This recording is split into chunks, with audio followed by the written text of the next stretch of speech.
Hi folks, so I'm still in my car actually. This is about like 5 minutes after I made my last video, and yeah, I'm not getting out of the car yet. I don't have a brolly to be honest, and absolutely it's absolutely tipping it down. I should be at home with coffee. Anyway, yeah, it's very interesting actually what's going on. I'm talking to a lot of people, and a lot of people I talk to are very disillusioned with living in the UK. They they want to get out. They want to, they look for their relatives in other countries. I was talking to somebody who's got a relative in Germany, her father-in-law, and she wants to move out. She thinks that's where she needs to be. Me personally, if I was to leave the country, I would want to move somewhere warm, somewhere where my joints don't ache so much, and but yeah, it seems to be the thing. I think people are very disillusioned, and because people don't trust the government, it is whatever the government do, people are very suspicious about it. So the latest thing is the government want to allow 16-year olds to vote. Now I think that it's fine. I try to be a bit objective about this.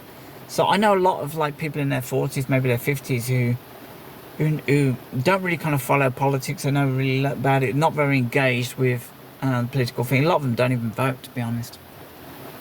And I think a lot of 16-year-olds, given the option to vote right now, would go out and vote. But and they're probably very genned up on on the stuff they want to vote for.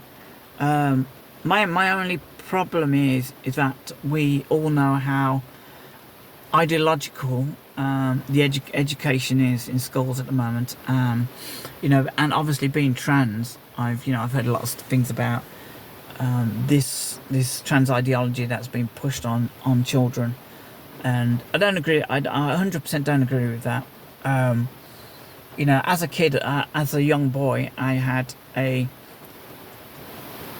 good time at school. I mean, I had moments. I was picked on. I was bullied. I felt different, obviously, but I still had a good time in between. And you try to put things out of your head, and it was sort of like one of these intermittent thoughts I had. But school generally was okay.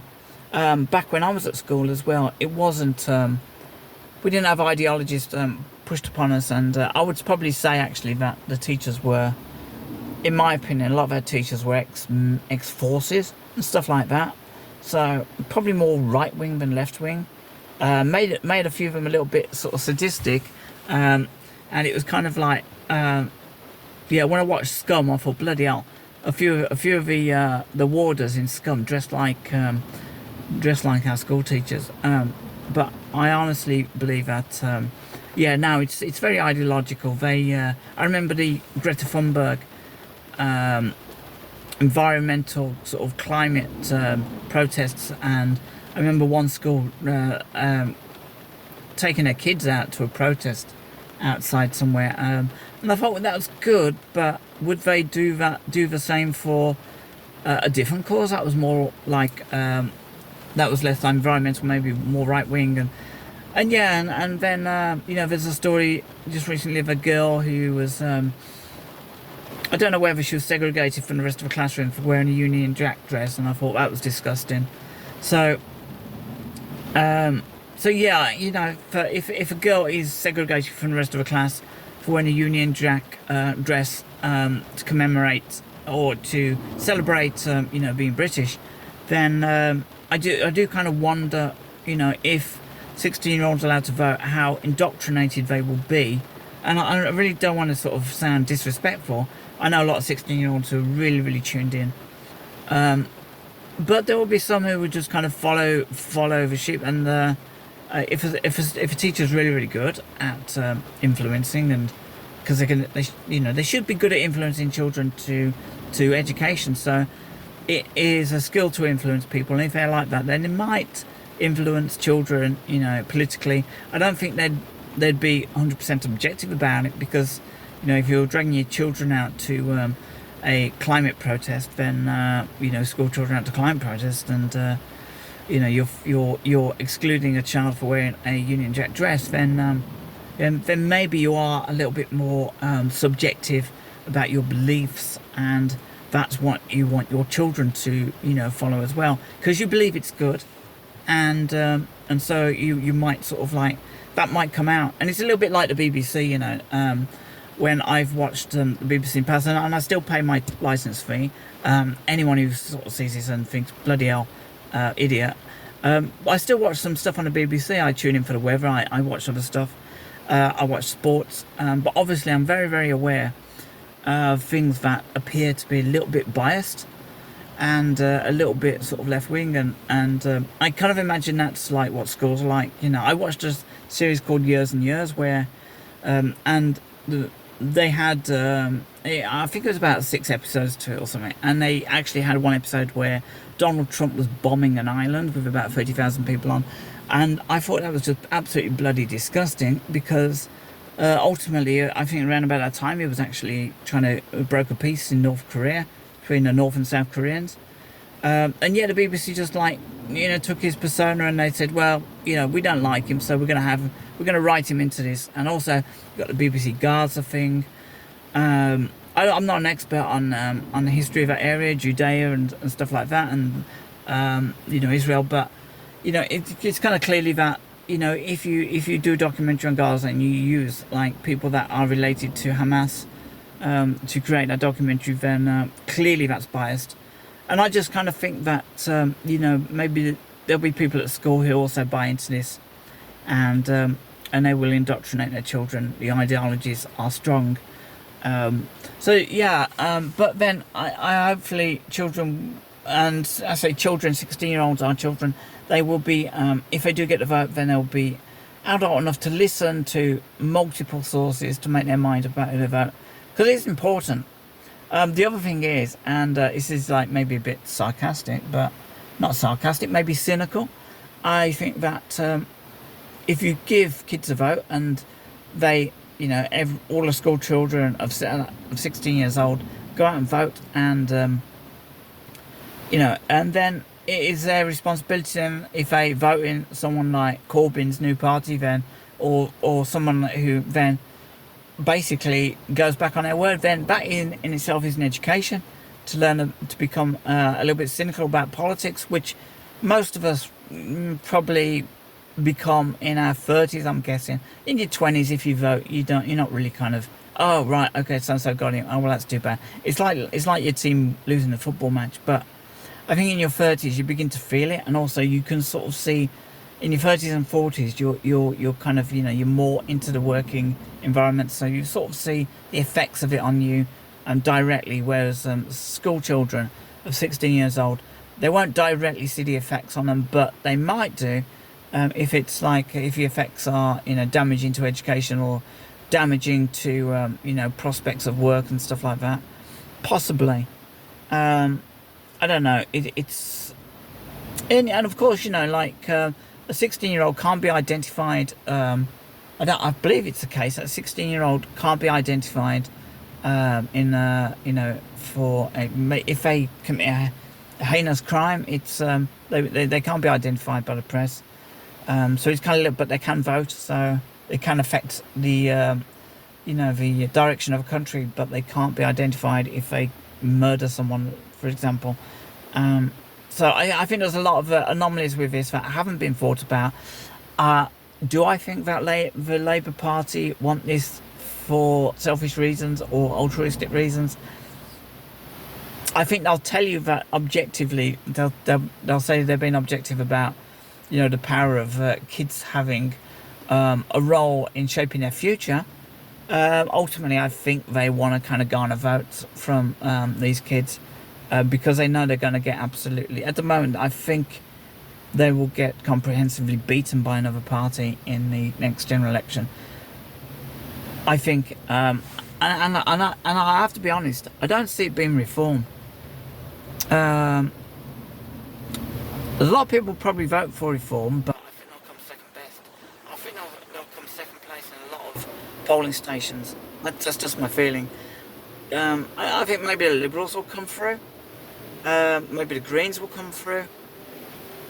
It could be a really sort of messy see Missy vote the next general election. I know we're sort of like 4 years away from it, but you know, a lot of these parties have got times to turn things around. But yeah, I'm not sure school kids would vote for Reform, but they might vote for Liberal or Greens. I think the ideologies that they probably want for their future are. I mean, I have voted for the Greens, but I've voted for literally every single party there is. I'll be honest with you. I've never been one to stick with one party. I've looked at the manifesto and think, actually, I like the look of that. I'll go with that. But ultimately, it doesn't always, you know, they always lose. So I think it could be like a mess. I predict that I think Labour might come out on top again, which is a crazy thing to say, because at the moment they'd be like literally hammered. Labour got 4 years to do something to change the country in some way. They've not even got going yet. I don't feel. I think they're still behind. I think they're trying softly with certain things that they should be going, you know, sort of hammer and tongue with. I think if they use as much gusto and as much determination as they did to jail people for tweets and for videoing an event, albeit one that was criminal, I think if they did as much to change the country and to deal with other kind of crimes, then you know, we might be getting somewhere by now. But I think they're very softly, very corporate. I get the impression they're looking after their own selves as well. I think they are what politicians are these days, which is absolutely waste of space. Never to be trusted. I would use other words, but you know, I feel very strongly, and I think children of 16 years old will kind of discover this at some point. They will discover the brutal reality, and maybe their 17-year-old self in a year's, you know, after you know, they'll have a bit more wisdom about what they did. But yeah, this is an education in life, an education in futility, and maybe that's it. Maybe they want children to stop hoping. Maybe they want them to actually adopt that learned helplessness. You know, to actually adopt that idea that you know what, I voted and I felt really good about it, but what has it got? Where has it got me? Nowhere. And I think that will be a yeah, maybe that's what political parties want. They want people to just feel so helpless they're not going to bother voting in the future, and maybe that's it. Maybe this is the end of the political system in the UK. I wonder. And what would replace them? Dictatorship? Different form of voting? Maybe? But definitely we're pussyfooting around. And I'll tell you, everything about the last 30 years reminds me of an episode of We the Same Pet. For anyone who's watched We the Same Pet, it was about a group of the builders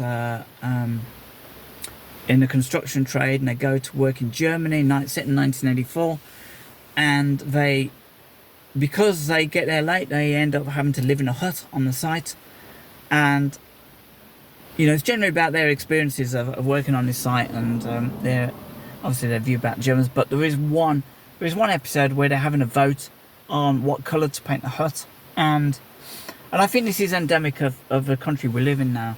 You know, you have options, and they always choose a middle of the ground option that doesn't actually serve anyone. So in a particular episode, I think it was Barry was having a vote on what colour to paint the hut, and you had your first choice colour, you had your second choice colour, and whichever colour came out on top would be the colour they wanted to paint the hut. So everybody chooses a colour, and what happens is the second choice colour wins, but it's like a battleship grey or something. And I think it was somebody says, you know, how come we've had this vote and nobody got the thing they wanted. They got the second choice, but it wasn't the thing they wanted. So, and that is, I think that sums up politics. Everything happens. Everybody gets a version of something they didn't want. So yeah, that is what I feel about politics. I hope 16-year-olds, think very, very hard about if they do get the vote. And I don't know. I mean, like I said, my wisdom isn't great. I voted for everyone, and I've never, ever, ever, ever had a satisfactory outcome. And even if the party I voted for have got in, yeah, it just, they feel kind of ungrateful. They usually go back on what they say. They usually blame the previous people. Um, they usually talk around the houses as well. And a couple of expressions I really, really hate at the moment is um, "let me be clear." That's the one. That's the one phrase they use. Let me be clear. Well, you're not clear originally. Um, it usually kind of means let me guide you away from something. Yeah, it's always all about deflection and taking you away from the question. Nobody answers anything straight. And I'm saying that about every single person that's involved in politics right now. There's very, very few people at the top that actually say anything straight. I'm talking about the top of all their parties. Um, and those who got no chance of winning are usually pretty straight. And if you see a lot of the stuff the Labour Party said, going back some years, you'll know how quickly power changes people. So anyway, I just wanted to kind of leave that there. I don't want to get too political because, I see myself at the moment as being, not apart from everything, but because I got my health problems going on, and because I see myself as a spiritual being, I suppose that I kind of think all of this is like fleas arguing over who owns a dog's back with politics right now. So yeah, I'm gonna leave it at that. I'm gonna get off. And gonna try and do some. Still raining.